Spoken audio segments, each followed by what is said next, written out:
Break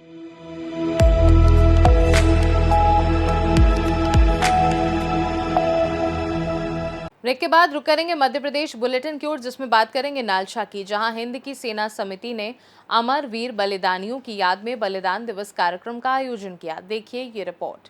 23 मार्च को हिंद की सेना समिति मां भारती के वीर सपूत अमर शहीद हुतात्मा भगत सिंह, राजगुरु और सुखदेव थापर की याद में बलिदान दिवस कार्यक्रम का आयोजन किया। 23 मार्च यानी देश के लिए लड़ते हुए अपने प्राणों को हंसते हंसते न्यौछावर करने वाले 3 वीर भारत के वे सच्चे सपूत थे, जिन्होंने अपनी देशभक्ति और देश प्रेम को अपने प्राणों से भी अधिक महत्व दिया और मातृभूमि के लिए प्राण न्यौछावर कर दिए। आयोजन रात्रि 8 बजे से हुए मुख्य वक्ताओं और अतिथियों के सानिध्य में शुरू हुआ, जिसमें सर्वप्रथम भारत माता के चित्र पर पूजन अर्चन कर दीप प्रज्वलन किया गया। आयोजन में मातृशक्ति, बड़ी संख्या में युवा और वरिष्ठ जनों ने अमर बलिदानी हुतात्मा सरदार भगत सिंह, शिवराम हरि राजगुरु और सुखदेव थापर को नमन करते हुए श्रद्धा सुमन अर्पित करने पहुंचे। इस आयोजन को लेकर नगर में पिछले 15 दिनों से तैयारियां की जा रही थी, जिनमें सोशल मीडिया से लेकर घर घर जाकर निमंत्रण पत्र वितरित किए गए थे। आयोजन में मुख्य वक्ता जसबीर जी भाटी ने वर्तमान चुनौतियों और हमारे देश पर बलिदान हुए मां भारती के सपूतों के बारे में बताया। वहीं आयोजन देश के जाने माने वक्ता बाबा श्री सत्यनारायण मौर्य, जिन्होंने राम लाल आएंगे हम जाएंगे मंदिर वहीं बनाएंगे का नारा दिया। आयोजन के मुख्य संरक्षक डॉक्टर महेश यादव, संयोजक सुनीत यादव, सह संयोजक अरुणा दीदी शर्मा मौजूद रहे। वहीं आयोजन का संचालन सह संयोजक पत्रकार नीरज कुशवाहा के द्वारा किया गया। वहीं आभार सह संयोजक रितेश सेन के द्वारा माना गया। नालछा से सी न्यूज़ संवाददाता अशोक मिरदवाल की रिपोर्ट। आगे बात करेंगे सागर की, जहां एक शख्स के घर नाग नागिन का जोड़ा देख लोगों के होश उड़ गए। देखिए ये रिपोर्ट। मध्य प्रदेश के सागर जिले के तिलकगंज वार्ड के एमएस गार्डन में दिलीप विश्वकर्मा लाइटमैन के घर में दिखे नाग नागिन का जोड़ा, जिसे देख लोगों के उड़े होश, जिसकी जानकारी सागर के स्नेक कैचर बबलू पवार को दी गई।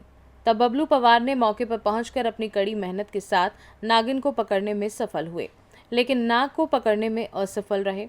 बबलू पवार ने परिवार वालों को सख्त निर्देश दिए और कहा कि जब तक नाग सुरक्षित नहीं पकड़ा जाता तब तक घर के सभी सदस्य सतर्क रहें, क्योंकि नाग कभी भी किसी भी सदस्य को हानि पहुंचा सकता है।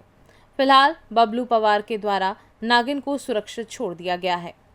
आज तिलकगंज एमएस गार्डन से फ़ोन आया था, तो वहाँ जाने में ट्रैफिक के कारण हमें काफ़ी टाइम लग रहा था। तो एमएस गार्डन के संचालक को मैंने कहा अकील बाबा को आप फ़ोन लगा लें, वो जल्दी आ जाएंगे और हम भी कोशिश कर रहे हैं कि हम भी आ जाएंगे। और उसके बीच मैंने उनको इस कारण मतलब विस्तार से कहा कि मुझे मोहल्ले से एक मोतीनगर में पहुंच गया था, तो मोतीनगर से मुझे फ़ोन आया दुर्गा कॉलोनी से कि मेरे यहाँ नाग नागिन का जोड़ा है। दिलीप लाइटमैन विश्वकर्मा हैं, उनके घर पे था। तो उनके यहाँ घर जाके देखा तो नागिन को तो कैप्चर कर लिया है, लेकिन नाग नहीं पकड़ पाए। इस कारण मैं एमएस गार्डन नहीं पहुँच पा रहा था। और नागिन को कैप्चर कर लिया है, उसे जंगल में सुरक्षित छोड़ देंगे। और नाग के लिए उनको बता दिया है भैया आप लोग सतर्क रहें, सावधान रहें, और जैसे ही दिखता है तो सूचना करें। सागर से सी न्यूज़ संवाददाता रामचंद्र राठिया की रिपोर्ट। शाजापुर में 2 युवक सड़क दुर्घटना में घायल हो गए। देखिए ये रिपोर्ट। आज जिला अस्पताल से मिली जानकारी के अनुसार पचोर से कड़िया जा रहे 2 युवक की बाइक से आमने सामने जोरदार टक्कर हो गई, जिनकी पहचान गोविंद बिल्ला और उसके साथी राम बाबू भी लाल दोनों घायल हो गए। दोनों को 108 की मदद से शाजापुर जिला अस्पताल पहुंचाया गया, जहां शाजापुर जिला अस्पताल में उपचार जारी है। ये क्या घटना हुई आपके साथ में? एक्सीडेंट हुआ। कहाँ पे हुआ है? पचोर। काहे से हुआ? बाइक से। आमने सामने बाइक हुई? किसी आमने सामने। कैसे हुई? बाइक से कैसे? बाइक से बड़ी दिया एक। कहाँ जा रहे थे? ये मार्केट से गाँव आ रहे थे। पचोर से? पचोर से। कौन से गाँव? कड़िया। कड़िया। पेशेंट का नाम क्या है? गोविंद बिलाला। गोविंद बिलाला। और दूसरा पेशेंट उसका? राम बाबू बिलाला। राम बाबू बिलाला।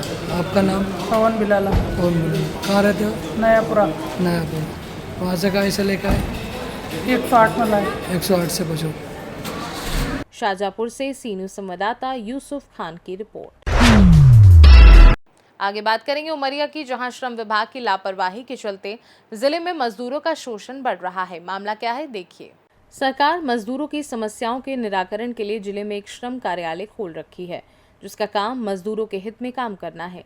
जिले में जितने फर्म या सोसाइटी हैं जो कामगारों से काम कराते हैं या किसी फर्म में मजदूरों को काम में भेजते हैं, इन सबको श्रम विभाग द्वारा मजदूरों का रजिस्ट्रेशन कर सभी को शासन के द्वारा मिलने वाली सुविधाओं का लाभ दिलाने की जिम्मेदारी है।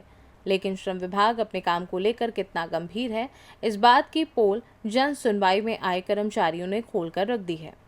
ताज़ा मामला जिला मुख्यालय में देखने को मिला, जब जिला चिकित्सालय में सुरक्षा दे रहे कई सुरक्षाकर्मी जन सुनवाई में पहुंचकर पिछले 10 माह से कर्मचारियों को वेतन न मिल पाने की जानकारी दी। सबसे बड़ा सवाल है कि इन मजदूरों की मजदूरी 10 माह से नहीं मिली। इस बात की जानकारी श्रम विभाग को नहीं है। जिला मुख्यालय के श्रम विभाग के पास इस बात की जानकारी भी नहीं है कि हमारे यहाँ कितने मजदूर काम करते हैं, कितने रजिस्टर्ड हैं, कितने नहीं। अब देखते हैं कलेक्टर उमरिया सभी कर्मचारियों को मेहनताना दिला पाते हैं या नहीं। मेरा नाम आशुतोष सिंह भदौरिया। कहाँ काम करते हैं? जिला चिकित्सालय उमरिया। क्या काम करते हैं? सुरक्षा गार्ड के पद पे हम। किस फर्म से हैं आप लोग? सेडमैक्स। क्या परेशानी जा रही है? हम लोगों को 10 माह से सैलरी नहीं मिली। कितनी सैलरी है? 9,600 रुपये श्रीमान जी 10 माह से नहीं मिला है और घर में आर्थिक स्थिति हम लोगों की बिगड़ती जा रही है। आप लोगों ने अपना भुगतान मांगने के लिए अपनी फर्म से मांग की है? जी श्रीमान जी, हम लोगों ने अपने सिविल सर्जन से, सीएमओ सर से किया है, लेकिन सर लोगों ने कोई ध्यान नहीं दिया। क्या बात क्या बता रहे हैं? क्यों परेशानी जा रही है भुगतान संबंधी? सर लोग बोल रहे हैं बजट नहीं आ रहा है। बाकी जो आउटसोर्स में है, एसएनसी में, एनआरसी में है, आप लोगों का अहम रोल क्या है हॉस्पिटल में? हम लोग सुरक्षा गार्ड के पद पे हैं। वहाँ की जितनी भी सुरक्षा है हॉस्पिटल को आप लोगों के में है? जी। और मरीज भी आते हैं, उनको भी अंदर ले जाते हैं, एडमिट करवाते हैं। माने आप लोग महत्वपूर्ण भूमिका हॉस्पिटल में सुरक्षा संबंधी व्यवस्थाओं को लेकर निभा रहे हैं। अगर आप लोग काम बंद कर देते हैं तो क्या अव्यवस्थाएं बिगड़ जाएगी? अवस्था वहाँ की बिगड़ जाएगी। क्या परेशानी जा रही है आप लोगों को?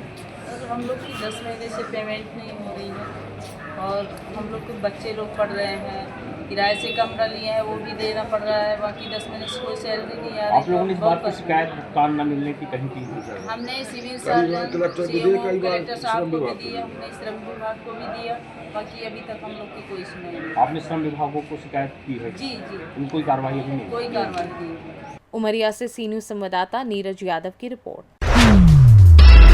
बुलेटिन के अंत में बात करेंगे विदिशा की, जहां शहीदों की याद में आयोजित शहीदोत्सव व कवि सम्मेलन में शहीद भगत सिंह, सुखदेव व राजगुरु को याद किया गया। देखिए ये रिपोर्ट। मंगलवार देर रात 9 बजे शहर के जैन कॉलेज मैदान में शहीदों की याद में आयोजित शहीदोत्सव व कवि सम्मेलन में शहीद भगत सिंह, सुखदेव व राजगुरु को याद किया गया और उन्हें श्रद्धा सुमन अर्पित किए गए। कवियों की ओर से काव्य पाठ की शुरुआत अमित शर्मा ने की। इसके बाद सभी ने बारी बारी से काव्य पाठ किया। इससे पहले पंचायत एवं ग्रामीण विकास मंत्री प्रहलाद पटेल ने कवियों का सम्मान कर सम्मेलन का शुभारंभ किया। देशाम डॉक्टर विश्वास के अलावा सम्मेलन में पहुंचे कवि सुदीप भोला, कवि अनिल शर्मा, कवि मुमताज नसीम, कवि कौशलेंद्र ने शहीदों के सम्मान में कविता पाठ किया। इस दौरान विधायक मुकेश टंडन, कलेक्टर रोशन कुमार सिंह, एसपी रोहित काशवानी के साथ अन्य जनप्रतिनिधियों व अधिकारियों के अलावा आयोजक समिति के अध्यक्ष नागेंद्र लोधी व सचिव कैप्टन डॉक्टर अभिषेक धाकड़ सहित अन्य सदस्य उपस्थित रहे। विदिशा से सीनू संवाददाता सुनील अग्रवाल की रिपोर्ट। फिलहाल के लिए मध्य प्रदेश बुलेटिन में बस इतना ही। देश दुनिया की बाकी खबरों को जानने के लिए आप देखते रहिए सी न्यूज़ भारत।